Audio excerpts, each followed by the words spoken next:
Perfect. So good afternoon, everyone. So I'm the social scientist in the room. So my background is in the area of marketing, but more specifically social marketing.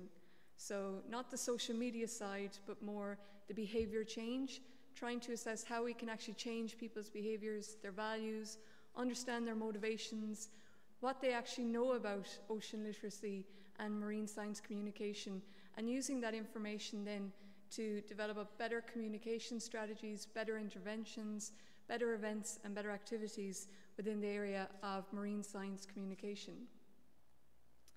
So what is impact? So listening this morning, we've had some great conversations, great presentations, and one of the key words that comes out an awful lot of everyone's talks is impact. We could do it better. How do we do it better? What it is that we're measuring. So when we go back to the bare bones of it, what is impact? So impact is to actually have a strong effect or an influence on something or someone. So by definition, it's a very vague area, and everyone has some difficulty or some complexity associated with trying to measure impact, trying to see, did we achieve change?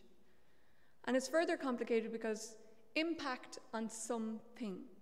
So if you look at all our talks this morning, they've been very varied, very different topics, very different areas within ocean literacy, within marine science communication. And if you look at this slide here, these are 6 themes that were used in an FP7 study in Sea for Society. So just 6 components to creating a blue society. But these in of themselves are very broad as well. So you have a place to live, food supply, energy, transport, leisure and tourism, all very, very big areas to tackle. But what are specifically the challenges when we get to look at an impact with something? We're dealing with a world of very complex problems. So if you look at a very simple problem like dumping rubbish on the beach. So one person leaves their rubbish behind. But that one simple problem starts to escalate into a norm, where more and more people see one person leaving the rubbish behind. So everyone else tends, well, if that's left there, I'll just leave mine there. You know, the bin is full, I'll just leave my rubbish beside it. How do we get that message across that we want them to take that rubbish home with them and not follow the pattern or the behavior of one person? And that's one very simple issue. But when you look at it, a marine litter is not that simple. It's not about people leaving rubbish behind at the beach.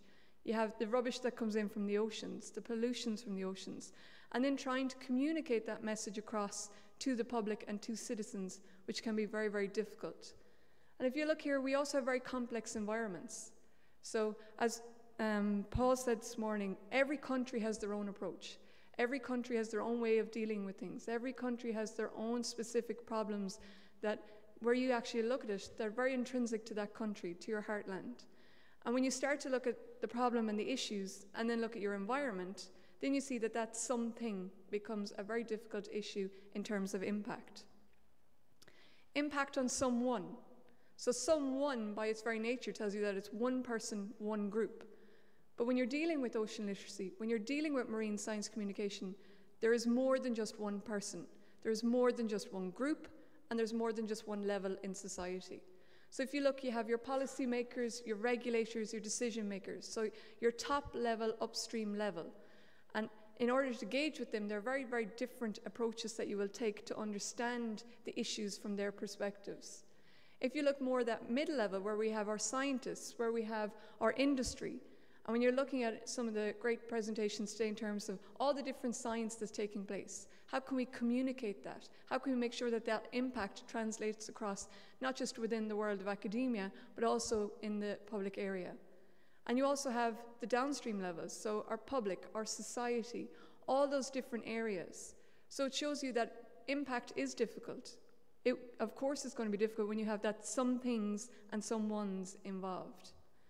And when you look at these someones, this someone, all these different levels, they have their own very, very different knowledge sets, very different expertise, very different inputs on what they perceive as right and wrong, and what their morals and their values are. They have very different knowledge levels. So are they aware of the issue? Are they aware of the extent of the problems that we face in marine science communication? Their values. So very often you can be environmentally friendly, but that doesn't automatically translate into your behaviors. So I may be environmentally friendly, but I drive my car everywhere. So technically that damage on the environment. And we're looking at those behaviors. Is there a blockage there between what we value and how we act and how we behave? And then those behaviors are very, very different because they're shaped by the people that are around us, by our friends, by our peers, by what we see in our own communities and what's acceptable within our society. Measuring impact. So very, very often there is a traditional model for measuring impact, and this is the inputs to outputs model. So when you look at this model, we have our inputs. So we look at what's our staffing levels, what's our budget, what are we going to do in terms of how we're going to assess impact, what are the skills that we need. And then we move through the processes where we have this message, our communication campaign, our promotions, and then we move into the numeric data at the end. So in terms of what products did we have, what events did we host, how many events did we host, how many people attended the events, in terms of how many brochures or leaflets did we disseminate, and you're looking in terms of all these different metrics and numbers that you associate with measurement. But the problem with measurement is messages aren't enough. So very often telling someone what they should do, so just giving them the piece of information, like your lettuce, that doesn't make a salad. There are other components, other factors that make up the salad. So this is where one simple message telling them how to behave doesn't automatically translate to the actual group that you're trying to have the impact with.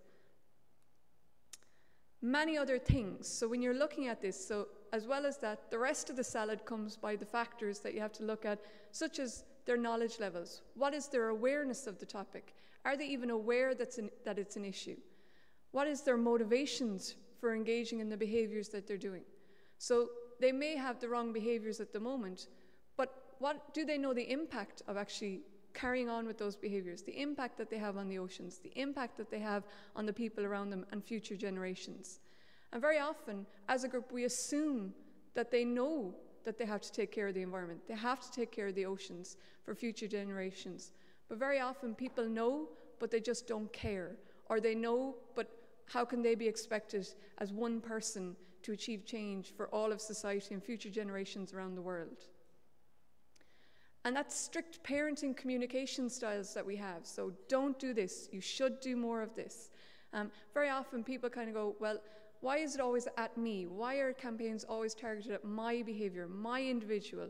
There is more than just me involved. So that's strict parenting. And we see this in terms of the Conservation International with Nature is Speaking. So if you look at the Harrison Ford, the actual topic and the content is great. It's the delivery of the message. It's the tone in which Harrison Ford speaks in the actual video itself. So I am the ocean. So it's this where they take this language, humans. So it's separate. They separate themselves out from the actual people. I don't owe them a thing. And that kind of, where it's that intrinsic, it's that fear appeal or that guilt appeal, making them feel badly for what they do. And that they take, but I can take back. You know, that where we always take from the ocean, but we don't give back. And even the last message, I covered this entire planet once, and I can always cover it again. That's all I really have to say. So that message, what you're trying to communicate to your audience, so it's that strict parenting. Whereas if everyone here, if you're looking at David Attenborough or Paul's presentation this morning with National Geographic, that's really nurturing. It's telling us, you know, this is the issue, these are the messages, and that kind of, it's an emotional appeal where it's we, the language was we. It wasn't separate from the ocean. It's looking at that influence the ocean has on us and our influence back on the ocean. So rather than looking at us as separate entities and putting us separate from one another and really looking at that fear and guilt and making us feel badly for the way that we behave. And why does it not work? Because there's nothing simple about behavior change. So when you're looking at it, so our awareness leads into our actions affect our behaviors. When we look at this all together, it's that the whole is more than the sum of the parts. So the way we all act together is very, very different. So where does this leave impact? So if you look at that model, that traditional impact model that I showed you earlier, we always have the input and output numeric data. So you will always have the reach that you had, the number of attendees at events, the number of hits that you had in terms of your Facebook, your Twitter, Instagram. We will always report those statistics. They are very, very important to any campaign. But the difference to what you're doing, the difference in our work, is these processes and activities. And very often that we don't focus enough and that we look at these in terms of, we always leave them as an afterthought. So we always kind of go, well, this is what I have to do now. I'll worry about impact and evaluation at the end of the project, or at the end of the campaign, or the end of our strategy. And you heard earlier in terms of, from Karen and Mary, that, you know, you should plan for these events. So at Boaty Boatface, you know, they didn't anticipate the impact, that they should have planned for that. It should have been within the strategy, incorporated into it. And as they said, it may never come to happen, but at least you've planned for it and you have that process in place and the activities that you can deal with it in terms of looking at it. And this is where we come to today. So this is about participatory impact. And I suppose our role and the Sea Change team that are here today is, this is what we're looking at. We're trying to make a difference to ocean literacy by looking at participatory impact, by not making decisions ourselves on what's the best way forward, but talking with governance makers, talking with policy makers, talking with the public. So we had our Think Big, Think Ocean ideas contest. So getting them to set the priorities for how we should raise more awareness about the ocean, getting them involved in not just the ideas and celebrating those ideas, but translating those ideas into actual events and actual campaigns for ocean literacy across all the countries around Europe. And these are just pilot testing, so this is where we're just looking at them, looking at this bottom-up influence, this participatory impact, and hoping that we will learn from these, we will take from these, and we will scale them out, and we will move them around to other countries and adapt them. And participatory impact, you notice our model then starts to change. So we have our inputs and we have our outputs, but we really need to focus in on these participatory activities and participatory processes. So that leads us not to just impact in terms of numbers, but it leads us to collective impact for society. It leads us to collective impact, not just for the team that are working within the remit of marine science communication, but also all those that are involved, all those that are affected by the actual communications that we have. In terms of activities then, you need to think very carefully. So very often we have this, it's a mass media campaign. We're targeting everyone. It's the same problem, it's interpreted the same way. But you need to think very carefully in terms of who do we actually engage with? How do we break down the problem? So if you're looking there in terms of marine science, it's a lot of problems. You break it down into different groups. People who are already exhibiting the behaviors that you want and people that are not exhibiting the behaviors that you want. And you'll have different kind of activities and strategies for both different groups. And then you decide what to work on together. And it's the together part that's very important, because when you're dealing with people's behaviors, the more buy-in you have from them, the more you work together, the higher the impact that you will actually achieve, because these people will become your champions. When your funding stops, when the campaign stops, they will continue on in terms of the actual desired behaviors that you want. And then how we can actually use these and learn from these actual areas that we're working in, the campaigns, the actual promotions that we're doing, the messages we're sending, and scale them out, or replicate them, their success, or change them and rerun the campaign with what we've learned from what we're looking at. And we do this using 5 principles. And these 5 principles, so again this morning in terms of Paul's presentation, the client, really understanding who the client is. Learning that competitive, that people have choices, collective, creative, and change. So when you're looking at the client principle, this is understanding who are you trying to reach, who are you trying to impact, whose behavior are you trying to change, and not assuming you know what their levels of awareness are, what their knowledge is, why they do what they do. Really getting to know the group that you want to work with, the group that you want to reach, and understanding the issue from their perspective. So as Paul said earlier, in terms of looking at policymakers, you know, what's in it for them? Every time you try to change behavior, you have to understand what's in it for them, because it's not easy. So if you're asking someone, say for example, to stop smoking, it's not easy to ask them to give that up. What's in it for them? What benefits are they going to get? So how do we promote more of the benefits to the behavior than actually looking at the barriers that we're actually setting forward? You have to appreciate that people have choices. So for anything, any work that you're doing, there are always alternatives. So if we're asking people to watch their behavior in terms of marine literature, there are other choices, other strategies out there.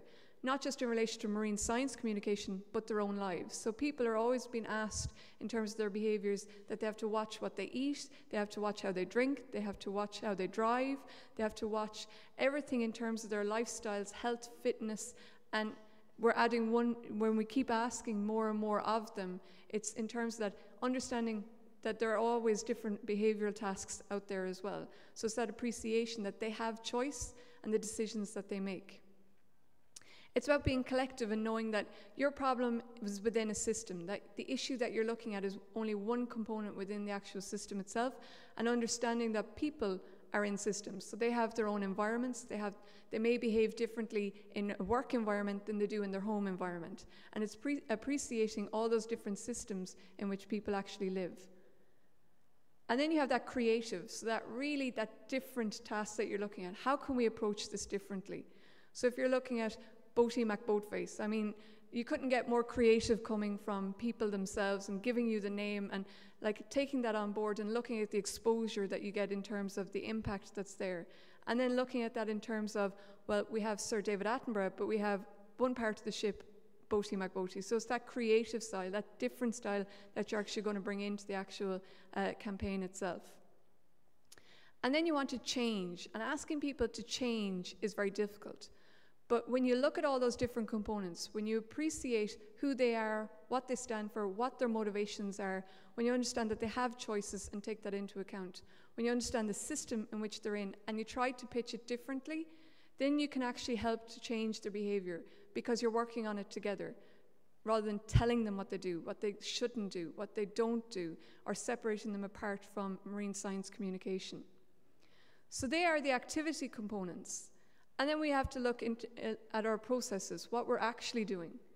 And very often is everything you do, every campaign you've ever worked on in the room here today, any initiative, any intervention, have you learned from that actual campaign? Have you learned from that strategy? Have you seen what works and what doesn't work? And in terms of this, what people generally do is there's a lot of evaluation sets to understand how well we're actually working. And typically, a lot of people associate surveys in terms of evaluation work and sending out surveys and getting people's levels of knowledge, getting their awareness. And you can do this quite well in terms of assessing them directly after your event and following up 6 months later to see, are they still sustaining the behaviours? And if they aren't, what happened? Understanding where were the difficulties, what were the challenges? And also in terms of the team itself. So if you can't survey, if it's not feasible, that you have an observation diary existing throughout your actual intervention or your campaign, so that the team itself is observing how well they're doing, observing what they could do well, what are they learning, what difficulties or challenges are arising that they can learn for the next campaign, the next promotion, and take the success points and the success factors with them into the next issue. And it's also always about that feedback. So not being afraid to incorporate the impact that you had. So from the ladies earlier in terms of you're looking at the metrics in terms of social media, but you had very powerful impact coming from the father that said, well, it's not just the name now, we're actually going to watch the whole space in terms of we're looking at this voyage, we're looking at where the boat is going, we're looking at what they're going doing, and that impact that you have on the children in terms of it started out as a name and it ended up being now they're actually tracking the whole voyage and learning about marine science communication.